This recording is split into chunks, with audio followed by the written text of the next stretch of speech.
Yana bir go'zal juftlik, baxtli oila va biz baxtli oilalarning baxtli kunlarida xizmat qilishda davom etamiz. Sharqona Show ansambli 2025-yil 5-aprel yoshlar to'yxonasida xizmatda, xudo xolasa, kelin-kuyovlarimizga baxt omad tilab qolamiz. Sharqona Show ansambli sizlar bilan zo'r. Sog' bo'linglar, rahmat.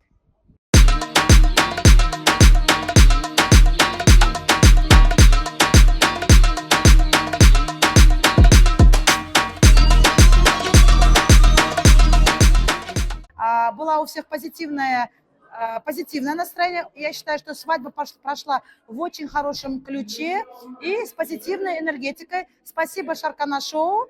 Ура! Заказывайте, уважаемые зрители.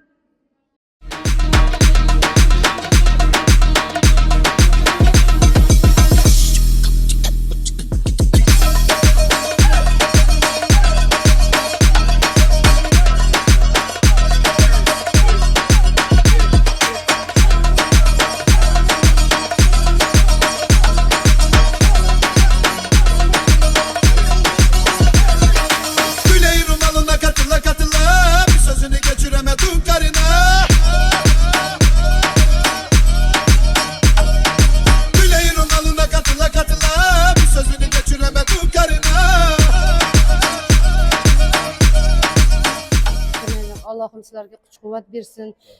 To'ylar bo'lsin. Amin, alamin, xayri nasirin. Bir rahmatika ya arhamar rahimin. Ilohi amin. Allohu akbar. Rahmat sizlarga.